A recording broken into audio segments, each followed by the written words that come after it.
Gunfire shattered the silence of Brownsville, Texas in the early hours before dawn. Horses stampeded through narrow dirt streets as armed riders burst into town, their pistols flashing in the darkness. Windows shattered, doors splintered, and terrified families cowered inside their homes. Leading the charge was Juan Cortina, a tall, imposing Mexican rancher with a reputation as both a folk defender and a dangerous outlaw. His men surged through the settlement, targeting those who had persecuted Mexican families along the Rio Grande. For years, resentment had simmered, and now it exploded in violence. The attack of September 1859 marked the beginning of the Cortina War, a bloody conflict that would pit Mexican ranchers and their Tejano allies against Texas Rangers, militias, and the U.S. Army itself. To understand why Cortina turned to war, one must look back a decade earlier.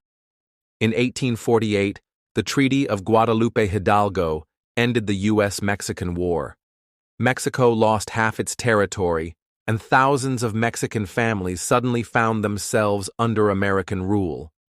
The treaty guaranteed their property rights, but in practice, courts and officials favored incoming Anglo settlers. Deeds were contested, boundaries questioned, and through intimidation or fraud, ranch after ranch slipped from Mexican hands. Families who had lived on the land for generations became tenants or outlaws overnight.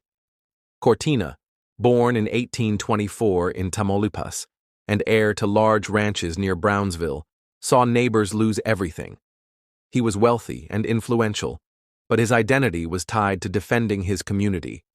He grew bitter as Anglo officials abused Mexican citizens and dismissed them as second class.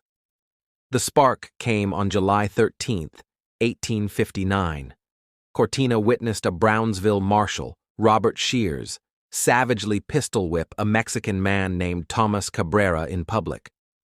Cortina demanded he stop, but Shears sneered and continued. Enraged, Cortina drew his pistol and shot Shears in the shoulder, then lifted Cabrera onto his horse and galloped away. That act instantly made him a wanted man. Anglo newspapers branded him a violent bandit, but to Tejanos, his intervention was heroic. In the following weeks, men who had suffered similar injustices flocked to his side. They saw Cortina as someone willing to do what no court or politician would: fight back against those who humiliated them. By late summer, Cortina commanded several hundred armed followers. He issued proclamations promising protection for Mexican families and denouncing the exploitation of Tejanos. To Anglo settlers, these declarations sounded like open rebellion. In the pre-dawn hours of September 28th, he struck.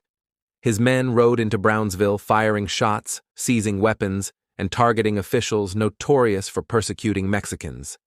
He claimed he ordered his men not to harm innocents, but several Anglos were killed in the raid, and the attack threw the town into chaos. By daylight, the streets were littered with shattered glass, dead horses, and wounded men.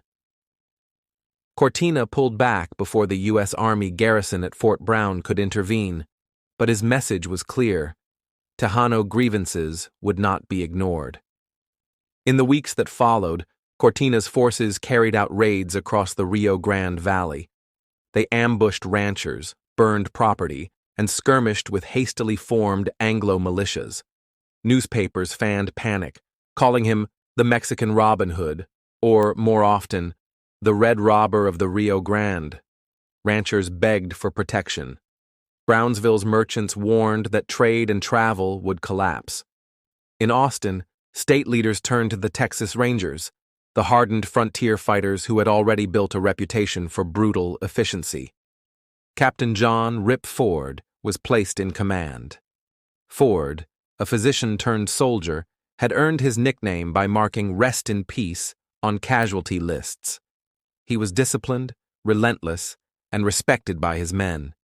When ordered to suppress Cortina, he recruited volunteers, organized ranger companies, and prepared for a campaign that would test both sides' endurance. By December, With tensions at a boiling point, the two forces collided.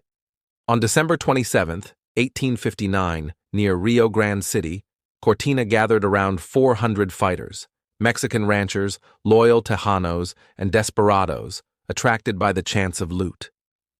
Ford led a smaller force of rangers, militia, and local volunteers, but they were better armed and trained. The battle began at first light. Cortina's men advanced through chaparral brush, their gunfire loud and sporadic, while Ford's rangers held disciplined lines. Smoke filled the air as volleys cracked across the valley. Horses screamed and collapsed, riders tumbled into the dirt, and the fighting raged for hours. Ford personally directed charges, pushing his men forward with precision. By afternoon, Cortina's line broke.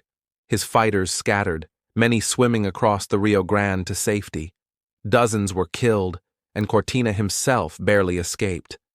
The defeat ended his ability to mount large-scale raids. Yet the conflict did not vanish overnight. In early 1860, Cortina launched smaller skirmishes, but the U.S. Army reinforced Fort Brown and patrolled aggressively. The combined pressure of rangers, militias, and regular troops forced Cortina back into Mexico. Though he remained active in politics and warfare south of the border, later fighting against the French occupation of Mexico, his raids into Texas became rare. Still, his legend endured. To Anglo-Texans, he was a ruthless outlaw who terrorized the frontier. To many Mexicans and Tejanos, he was a defender who stood up when their rights were stripped away. For the Texas Rangers, the Cortina War enhanced their reputation as guardians of Anglo settlements, though their methods were often brutal. Tejano families accused them of heavy-handed reprisals and indiscriminate violence. The scars of the conflict deepened mistrust between Anglo and Mexican communities, setting patterns that would endure for generations. The Rio Grande Valley remained a place of contested identity, where old land claims and cultural divisions simmered beneath the surface. The Cortina War, brief but violent, symbolized the larger struggle of the border in the mid-19th century. It was not merely a bandit uprising, nor simply a law enforcement campaign. It was the eruption of deeper wounds, the legacy of conquest, the failure of treaties, and the collision of two cultures forced to share one contested frontier. Cortina himself embodied those contradictions, a rancher of wealth, a military leader, a proclaimed defender, and a branded outlaw. His name entered folklore, sung in corridos and cursed in Texas newspapers alike. For those who lived through it, the memories were sharp. The sound of horses' hooves pounding through Brownsville streets, the sight of men falling in the brush near Rio Grande City, the grief of families on both sides of the river, these lingered long after the fighting ended. In the end, the Cortina War showed that conquest had not settled the border, but only set the stage for more battles over power, land, and identity. Thank you for listening to Deserted Trails. Subscribe for more forgotten stories from the old frontier.